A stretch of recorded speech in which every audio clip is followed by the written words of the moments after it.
Hello everyone, চলে আসলাম একটা নতুন ভিডিওর সাথে। তোমরা কেমন আছো বন্ধুরা? আশা করি সবাই ভালো আছো। নতুন একটা সকাল, নতুন একটা দিনে তোমাদেরকে অনেক অনেক স্বাগত জানিয়ে তাহলে ভিডিওটা শুরু করছি। তাহলে চলো তোমরা দেখতে থাকো, আশা করি তোমাদের ভিডিওটা খুবই ভালো লাগবে। সকালবেলা ঘুম থেকে উঠে গেছি, উঠেই তো আমাদের গৃহিণীদের তো সকালবেলা উঠেই সব থেকে বড় কাজ হচ্ছে রান্না বান্না, তার সাথে সংসার সামলানো, এগুলো তো সারাদিন চলতেই থাকে।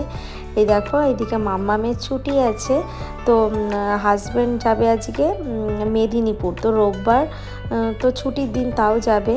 তো এইদিকে দেখো, আমাকে বলেছে তাড়াতাড়ি করে উঠে আমাকে খাবার করে দিতে, মানে হাজব্যান্ড বলে রেখেছে। এই জন্য কিন্তু 6টার আগে উঠেছি, উঠে কিন্তু ফ্রেশ হয়ে কিন্তু ঘরটা ঝাড় দিয়ে নিচ্ছি। জানো তো, মেদিনীপুরে যাবে, বাইরে মানে খাবার খেতে পারে, কিন্তু এই যে ঘরে খাওয়ার অভ্যাস, মানে ঘরের খাবারের অভ্যাস বাইরে একদম খেতে পারে না, জানো তো। যার জন্য আমাকে কিন্তু রান্নাটা করতে হবে। তো এইদিকে আমি ঘরটা মুছে মানে ঝাড় দিয়ে নিয়ে না ভাতটা বসিয়ে দেবো। আর যেহেতু শীতকাল, জানোই তো একটু কষ্ট হয়। তো আমার কালকের অনেক তরকারি ছিল, তোমার মাছ, রুই মাছ, তারপরে তোমার একটু পাবদা মাছ ছিল, আর তার সঙ্গে ছিল এই যে লাউ দিয়ে মাছের মাথা দিয়ে। তো হাজব্যান্ড বললো তোমাকে আর বেশি কিছু কষ্ট করতে হবে না, তুমি এইগুলো আমাকে গরম করে দিও আর টাটকা ভাত করে দিও। তো এইদিকে দেখো, তারপরে আমি তরকারিগুলো এই যে ফ্রিজ থেকে বার করে গরম করছি। আর এদিকে কিন্তু আমার ভাতটা হয়ে গেছে, মানে আমাদের মতো করিনি, হাজব্যান্ডের মতো করেই করেছি, কারণ না ওই ভোরবেলা করলে না দুপুরবেলা খেতে একটু অসুবিধা হয়ে যায়। যার জন্য আমাকে বলেছে যে তোমরা পরে তোমাদের মতো গরম করে ভাত আবার নতুন করে নিও। তো ইন্ডাকশানে করতে তো বেশিক্ষণ সময় লাগে না। তো এদিকে কিন্তু তরকারিটা গরম হচ্ছে আর আমি কিন্তু ভাতটা গোজাচ্ছি, আর হাজব্যান্ড কিন্তু ফ্রেশ হচ্ছে। জানো তো বন্ধুরা, এত সকালবেলা না প্রচণ্ড শীত করছে, আজকে আরও বেশি ঠান্ডা পড়েছে। তো আমার তো এমনিতেই আমি কাশছি আর প্রচণ্ড হাঁচি দিচ্ছি।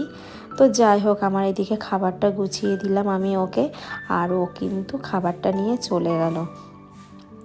তো কি বলো তো, এই যে মানে সুন্দরভাবে গুছিয়ে দিলাম খাবারটা, না হলে বেচারাটা বাইরে কোথায় খেত আর না খেত না, একটা চিন্তার মধ্যে থাকতাম। এই যে খাবারটা দিয়ে দিয়েছে না, এখন আর কোনো চিন্তা নেই, মানে বলতে পারো অনেকটা একটা মানে কি বলে একটা প্রেশার কমে গেল আর কি। তো এই যে কটা বাসন ছিল সেগুলোও ধুয়ে নিচ্ছি। আর আজকে কিন্তু রান্নাবান্না ঝামেলাটা কম, তোমাদের বললাম কালকে সমস্ত তরকারিগুলো আছে, আর যার জন্য করব না, রাতে রুটি আর ভাত করব। তাই বসে না থেকে আমি ভাবলাম মাম্মাম যতক্ষণ ঘুমাচ্ছে ততক্ষণ আমি কাজগুলো সেরে নিই, কারণ অত এক্সাম তো একদম হাতের গোড়ায়, হাতে মাত্র মাঝে 2 দিন। তো এই জন্য ভাবলাম যে ওকে তুলে দিই। তো দেখলাম নিজে নিজে উঠে গেছে, আমাকে ডাকতে হয়নি। তাই জন্য ওকে তাড়াতাড়ি করে ব্রাশটা দিয়ে আমি চলে আসলাম এদিকে বিছনাটা গুছিয়ে নিতে। বিছনাটা গোছানো হয়ে গেলে না ওকে খাইয়েই পড়তে বসিয়ে দেবো, দিয়ে আমি কিছু হোমওয়ার্ক করতে দেবো, ওইগুলো করবে, আর আমি কিছু না রান্নাঘরে কাজ করব। কি বলো তো, ওই মুদিখানার কিছু কিছু মানে দরকারি জিনিসগুলো নিয়ে এসছে, তো সেইগুলোই না গুছিয়ে রাখবো। যেহেতু রান্নার ঝামেলা নেই, ঝামেলা রোববার তো জানোই তো আমি ব্যস্ততার দিনে থাকি, আমি বলে না প্রত্যেক বন্ধুরা, এই জন্য কিন্তু করতে পারি না। তো আজকে যেহেতু ফাঁকা আছি তো করেই নেব। তো এদিকে কিন্তু আমার বিছানাটা গোছানো হয়ে গেছে, আর মাম্মাম কিন্তু এদিকে ব্রাশ করছে। তো এইদিকে আমি দেখলাম যে না, রান্নাঘরে যাওয়ার আগে জামা কাপড়গুলো একটু গুছিয়ে নিই। কালকে জানো তো মানে এই কাচাকুচো করেছিলাম, আর কি বলো তো, জমিয়ে রাখলে না পরে আর ইচ্ছা করে না। তুমি রোজেরটা রোজ ভাঁজ করে এরকম গুছিয়ে রাখবে, দেখবে কতটা ভালো লাগে, একটা শান্তি, মানে একটা ভালো আরাম শান্তিদায়ক লাগে। আর যখন তুমি একদিন এরকম অগোছালো করে রাখবে, মানে গোছাবে না, দ্বিতীয় দিন কিন্তু সেই জামা কাপড় গোছাতে একদমই ইচ্ছা করে না। আর এদিকে মাম্মামের তো স্কুল তো 2 দিন সোম মঙ্গলবার পাঠাবো না, কারণ এক্সাম বুধবার থেকে, বাড়িতেই পড়াবো। যার জন্য স্কুল ড্রেসটা একবারে গুছিয়ে কেচে কুচে রেখে দিলাম, তো ভালো হবে। এদিকে মাম্মাম ব্রাশ হয়ে গেছে, এখন ওকেও কিন্তু আমি খেতে দেবো। আর বাড়িতে থাকলে না এত পরিমাণে দুষ্টুমি করে, আর তোমরা দেখতেই পাচ্ছ ও ও কিন্তু গপুকে কিন্তু সেবা দেওয়ার জন্য তুলে দিয়েছে। ওকে না আমার এইগুলো না আগে শিখিয়ে দিতাম, এখন না একদম শিখিয়ে দিতে হয় না। আমি যদি না পারি, কারণ আমি সকালবেলা উঠে যেহেতু সব মাছের এইগুলো জিনিসে হাত দিয়েছি, তো এত সকালবেলা তোর গা ধুয়ে তো আর গপুকে খাওয়ানো যাবে না, মানে সেবা দিতে পারবো না, তাই মাম্মামকে দিয়েই করিয়ে দিলাম। তারপরে আমি স্নান করে নেব। আর আমার হাজব্যান্ড বলে গেছে তুমি বেলায় একদমই মানে সকাল সকাল একদমই স্নান করবে না, তোমার ঠান্ডা লেগে গেছে। আর আমি তো জানোই তো, আমি মাম্মামের স্কুল থাকলে আমার 8:30টার মধ্যে স্নান হয়ে যায়, এই জন্য কিন্তু আজকে দেরিই করব। তো অনেকটা ঠান্ডার থেকে বেঁচেছি, কারণ আমার টেনশান হচ্ছিল মাম্মামের সামনেই পরীক্ষা, আর আমি যদি শরীর অসুস্থ হয়ে যায় তাহলে কিন্তু একদম নাজেহাল অবস্থা। যাই হোক, মাম্মামকে খেতে দিয়ে হোমওয়ার্ক করতে দিয়ে আমি কিন্তু চলে আসলাম রান্নাঘরে। তবুও কিন্তু আমাকে ওই দিকেও সামলাতে হবে, এই দিকেও সামলাতে হবে। তো বন্ধুরা, তোমরা ভিডিওটা দেখা শুরু করে দিয়েছো, এখনও কিন্তু লাইক করোনি, তারা প্লিজ লাইক করে দিও। আর ভালো লাগলে অবশ্যই কমেন্টে জানিও। তো ভিডিওটাকে স্কিপ করো না, তোমরা দেখো, আশা করি তোমাদের ভালো লাগবে।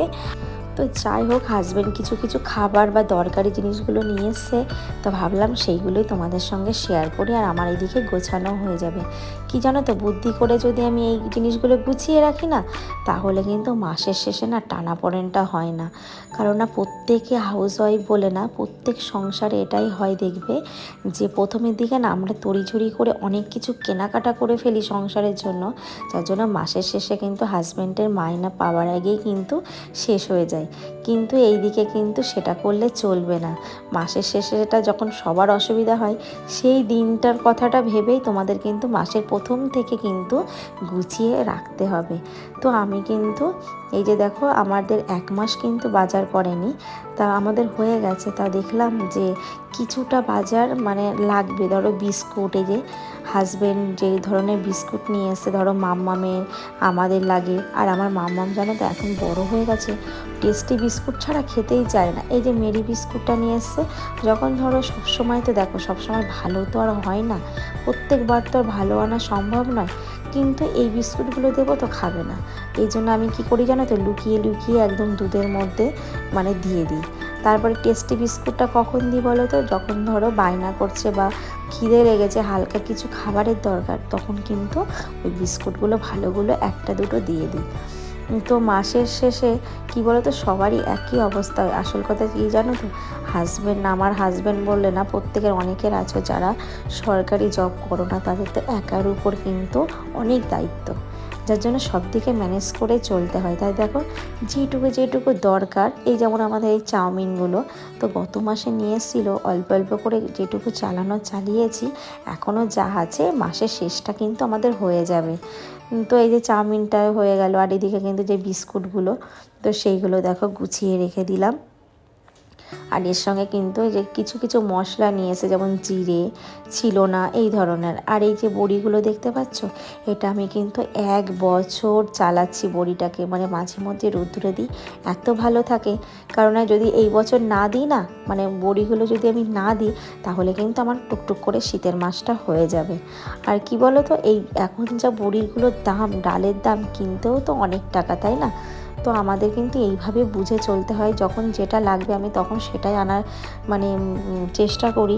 আর বাড়তি জিনিস আগে থেকে এনে তারপরে নষ্ট হয়ে যাবে, সেটা করলে কিন্তু একদমই চলবে না। যেমন আমাদের মাসের প্রথমে 2 কি 3টে করে তেল লাগে, তো এবার আমি কিন্তু 2টো আনিয়েছিলাম, তো শেষ হয়ে গেছিলো, তাই জন্য একটা আপাতত নিয়ে আসলাম। কারণ মাসের এই শেষের দিকে এখন কিন্তু সেইভাবে বুঝে না চললে কিন্তু হবে না। তাই জন্য আমি কিন্তু সাদা তেলটা ছিল না বলে সাদা তেলটা আনালাম।